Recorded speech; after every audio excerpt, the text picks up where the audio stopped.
नमस्कार। एमपी दिन भर आप देख रहे हैं और आपके साथ मैं हूं पुनीत। चलिए खबरों की करते हैं शुरुआत।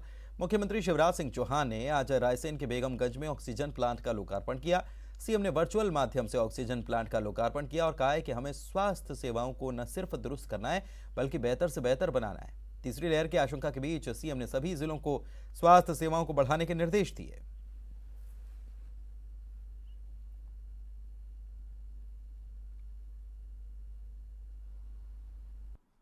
मैं आपसे प्रार्थना करता हूं कि सावधानी की अभी भी जरूरत है। टीका बहुत जरूरी है। रायसेन जिले में भी टीकाकरण अभियान काफी अच्छा चला।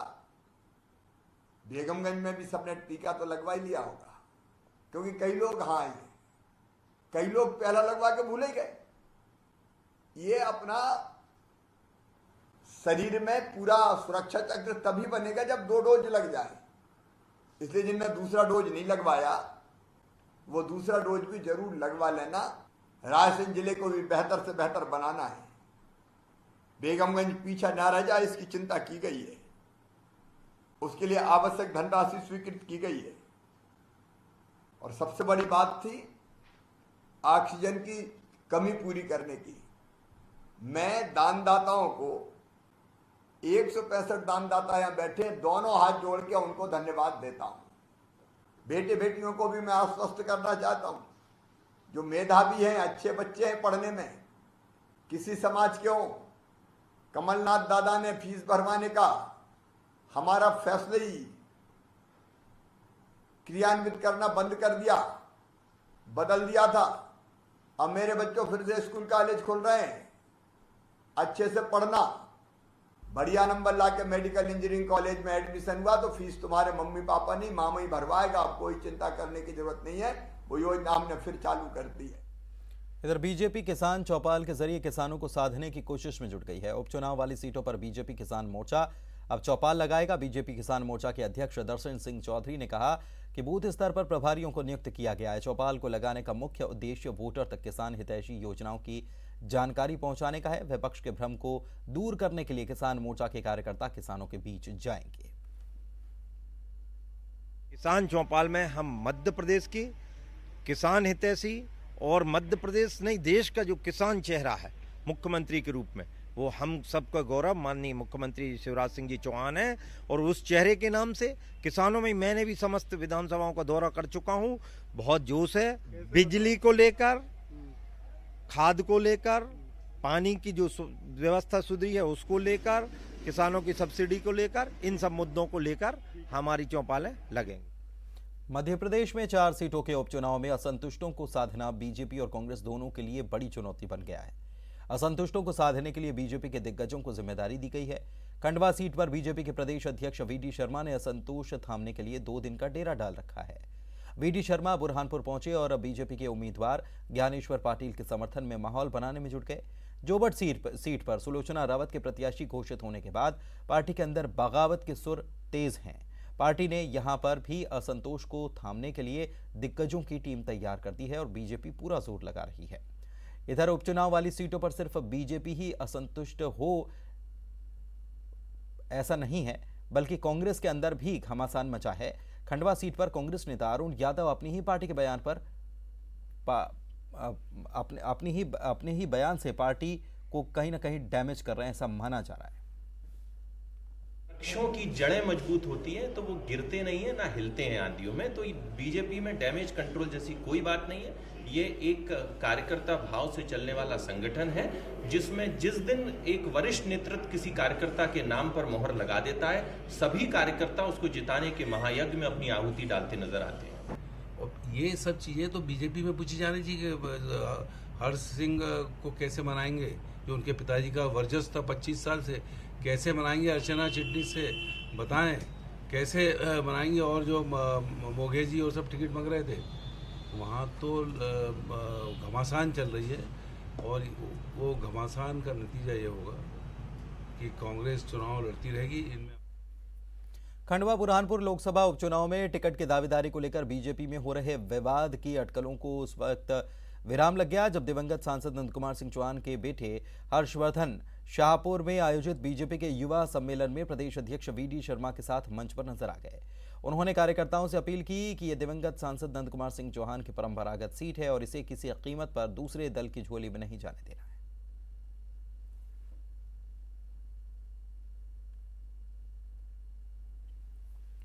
रैगांव उपचुनाव के मैदान में बीजेपी प्रत्याशी बनाई गई प्रतिमा बाकरी की उम्मीदवारी पर खतरे के बादल मंडराने लगे हैं।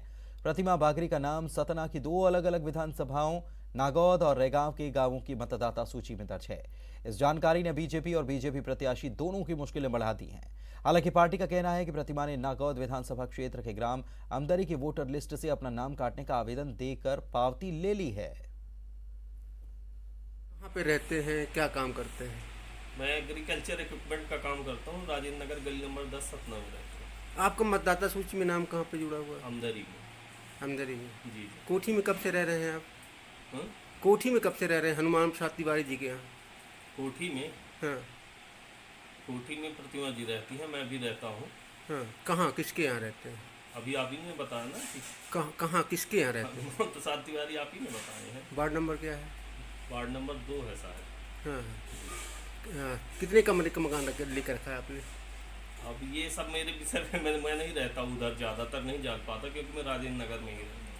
हाँ, यह लगभग 6 महीने से हमारे घर पे निवासरत हैं। बीच में अधिकतम सतना में रहती हैं, जब कभी इधर क्षेत्र में आना हुआ तो यहीं रहती हैं। ये सभी सामग्री इनकी है और रात रुकती हैं।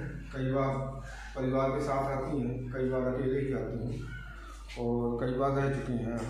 कई महीनों से रह रही हैं।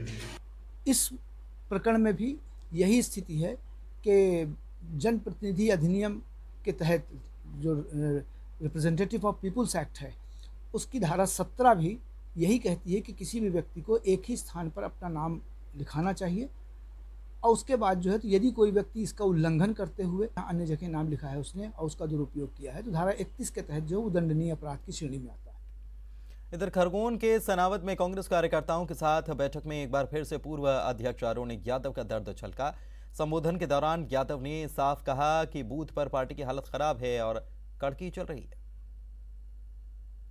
बूथ पे क्या है अध्यक्ष जी? बूथ पे तो हालत खराब है, इसलिए हमने सबने तय किया है।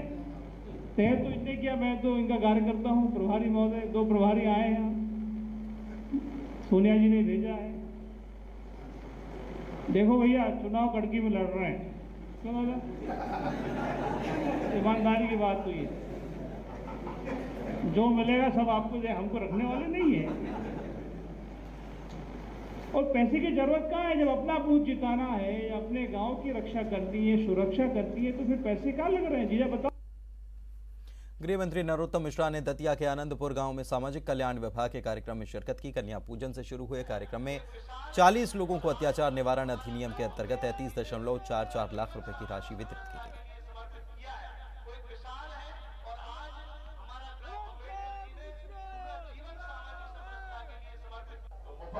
दवाई मिल रही है, इंजेक्शन मिल रहा है, बोतल लग रही है, खाना मिल रहा है। ये सब भारतीय जनता पार्टी ने किया और सबसे ज्यादा फायदा हमें मिल रहा है।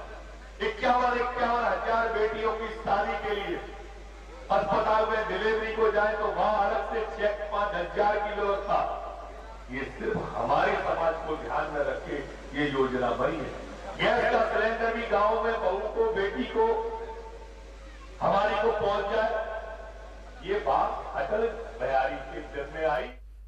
इधर रतलाम में नवरात्र के दौरान गरबा दुर्गा पंडाल में गैर हिंदुओं के प्रवेश पर विश्व हिंदू परिषद ने रोक लगा दी है।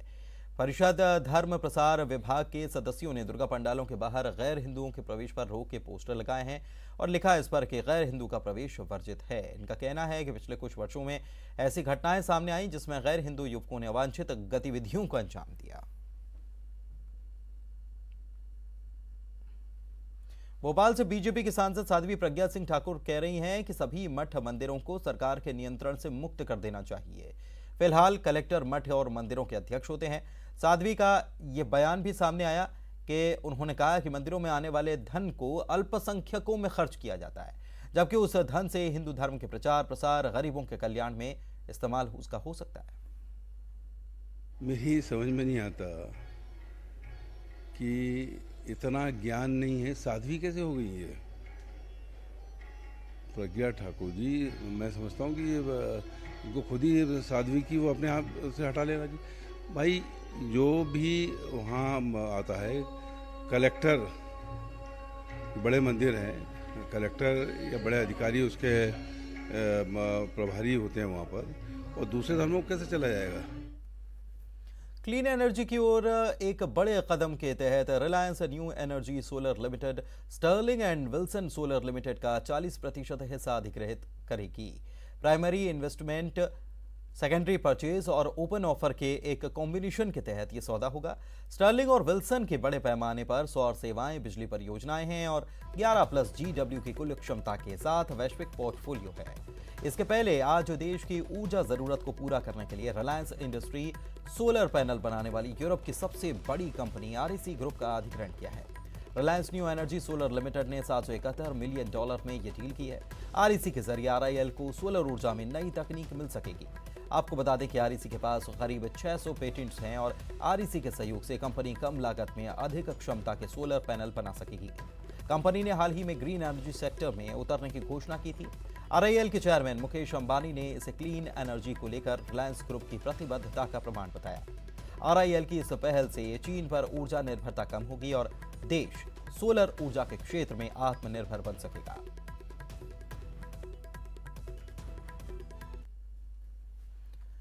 अनियमित दिनचर्या के चलते आज मोटापा विश्व भर के लिए एक बड़ी समस्या बन चुका है। हर उम्र और वर्ग में मोटापा, जिसे हम ओबेसिटी भी कहते हैं, एक शारीरिक समस्या है जिसे दूर करने के लिए हर कोई तमाम जतन करता है। मोटापे को खत्म करने के लिए जागरूकता लाने के लिए वर्ल्ड ओबेसिटी डे पर शहर के जाने माने शेल्बी हॉस्पिटल के द्वारा साइक्लोथॉन का आयोजन किया गया। साइकिलिंग के प्रति जागरूकता विषय पर केंद्रित इस आयोजन में बड़ी संख्या में लोग शामिल हुए, जिन्होंने शेल्बी अस्पताल से साइक्लोथॉन रैली में शामिल होकर मोटापा यानी कि ओबेसिटी के प्रति जागरूकता पैदा करने की अलख जगाई। इस खास मौके पर शेल्बी अस्पताल प्रबंधन के वरिष्ठ जन चिकित्सक, additional SP traffic Sanjay Agrawal और जिले के मुख्य चिकित्सा एवं स्वास्थ्य अधिकारी सतीश कुरारिया बतौर अतिथि मौजूद रहे। अनियमित दिनचर्या और बदलते खान पान के दौर में आज मोटापे से जंग जीतने की बेहद आवश्यकता है। कार्यक्रम में मौजूद अतिथियों ने भी इसी बात की अपील करते हुए हर किसी से व्यायाम और अन्य शारीरिक गतिविधियों को अपनी दिनचर्या में शामिल करने की अपील की, जिसके द्वारा कैलोरी बर्न हो और मोटापे से जंग जीती जा सके, क्योंकि हर बीमारी का एक मूल कारण मोटापा भी माना गया है। ऐसे में अगर मोटापे पर नियंत्रण होगा तो हर कोई स्वस्थ जीवन जी सकता है।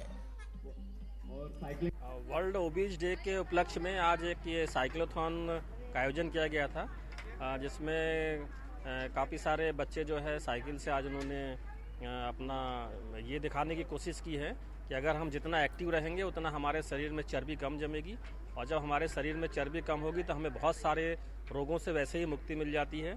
क्योंकि हम सब लोग ये जानते हैं कि मोटापा जो है सभी बीमारियों की जड़ है।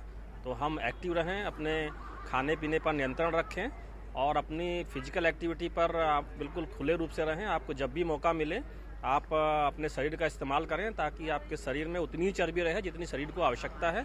अनावश्यक ढोने की कोशिश शरीर ना करे, ये मैसेज देने की कोशिश की गई।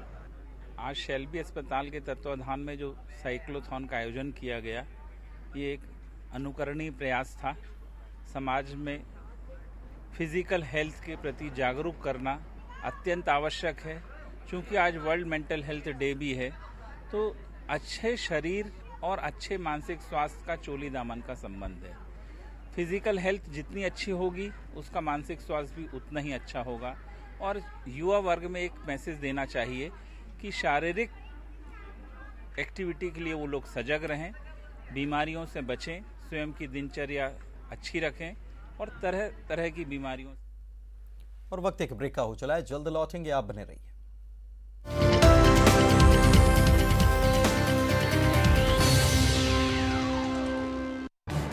इस न्यूज हेडलाइंस के प्रायोजक पेट सफा आयुर्वेदिक जून। पेट सफा, हर रोग दफा।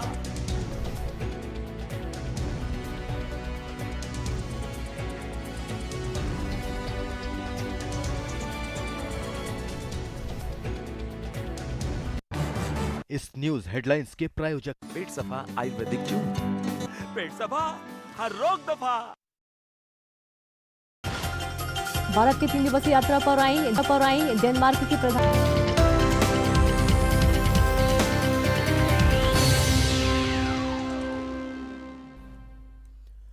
देवास के कन्नौज तहसील के सतवास में एक व्यक्ति पर पत्नी की हत्या करने का आरोप लगाया। बताया जा रहा है कि सुरेश जाट ने पत्नी मनोरमा बाई से पहले मारपीट की और जख्मी हालत में उसे जहर खिला दिया। महिला की मौत के बाद आरोपी ने अपने भाई को फोन लगाकर बताया कि उसकी भाभी ने जहर खा लिया है। मायके वालों को जब इसकी खबर लगी तो उन्होंने सीधे महिला के पति पर ही हत्या करने का शक जताया।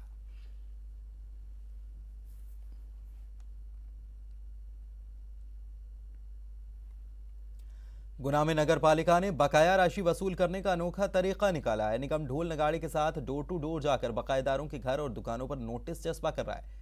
7 दिन में नोटिस का जवाब नहीं देने पर निगम ने कार्रवाई की बात कही है। बताएं कि नगर पालिका के बकाया करों की करोड़ों रुपए की राशि बकाया है, जिसको लेकर गुना कलेक्टर ने निकाय की समीक्षा बैठक में निकाय के कर्मचारी और अधिकारियों को फटकार भी लगाई थी।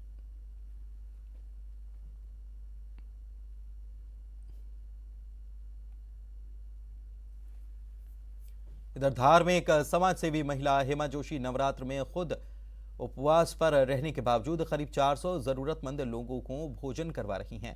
दरअसल करीब 4 साल पहले हेमा जोशी ने जिला प्रशासन और समाज सेवी संस्थाओं के सहयोग से दीनदयाल रसोई की शुरुआत की, जिसमें 10 रुपए में जरूरतमंदों को भरपेट भोजन करवाया जाता है।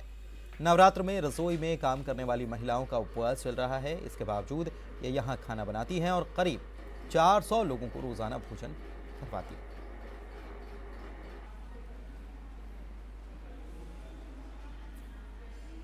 नवरात्रि में मेरे साथ साथ मेरा जो स्टाफ यहाँ पे काम करता है, जिसमें 8 महिलाएं हैं, 2 पुरुष हैं, हम 10-12 लोग हैं। लगभग सभी की नवरात्रि के उपवास चल रहे हैं। कोई उपवास कर रहा है तो उसमें कोई सिर्फ फल पर है, कोई एक टाइम खाना नमक ही ले रहा है, कोई पानी पे है। बट सब लोग फिर भी यहाँ आते हैं क्योंकि सब लोग यहाँ दिल से जुड़े हुए हैं। सदी के महानायक और फिल्म इंडस्ट्री के angry young man Amitabh Bachchan का कल जन्मदिन है। अमिताभ बच्चन के जन्मदिन को इंदौर के एक ऑटो चालक मुन्ना पाल भी पिछले 20 सालों से मनाते चले आ रहे हैं।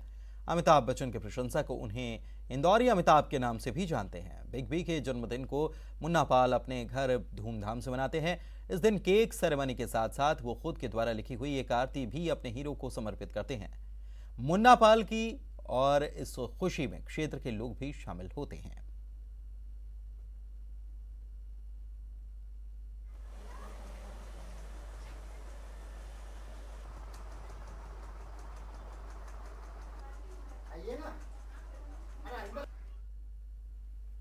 देवास के माता टेकरी मंदिर पर भक्तों की भारी भीड़ उमड़ रही है।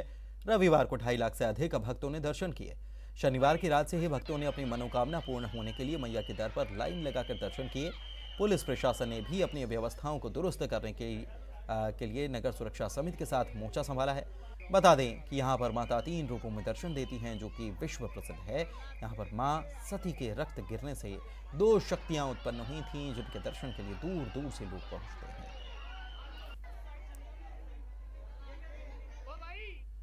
दतिया के भांडेर ब्लॉक के रामगढ़ गांव में नवरात्र के मौके पर श्रद्धालुओं ने रामगढ़ की माता को 151 मीटर लंबी चुनरी चढ़ाई। इस दौरान हजारों की संख्या में भक्त माता की चुनरी शीतला माता मंदिर से लेकर 7 किलोमीटर की पद यात्रा कर रामगढ़ पहुंचे और माता को अर्पित की।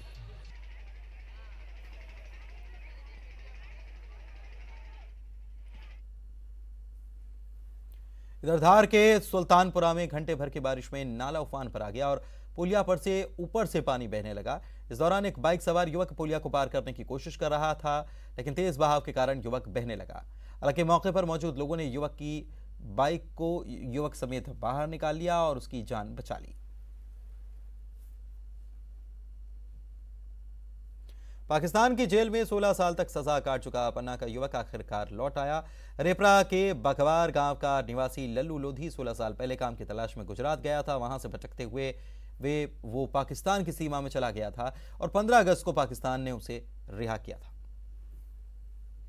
मोदी का ये कहना है कि रमेश बड़गैया ने ही उसको बताया कि तुम पन्ना जिले के रेपुरा क्षेत्र के रहने वाले हो और वही तुम्हारा गांव है, जबकि लल्लू लोधी को इसके बारे में पूरी जानकारी नहीं है। और वो जबलपुर ट्रेन से रमेश बड़गैया के माध्यम से पहुंचा और वहां से पन्ना जिले के रैपुरा पहुंचा है। थाने के रिकॉर्ड को चेक करवाया जा रहा है, क्योंकि अभी तक की जो जांच हुई है उसमें किसी भी प्रकार की लल्लू लोधी के संबंध में कोई सूचना पुलिस थाना रैपुरा या किसी अन्य थाने पे नहीं दी गई, ऐसा पाया गया है। और आइए आप नजर हेडलाइंस पर डालते हैं।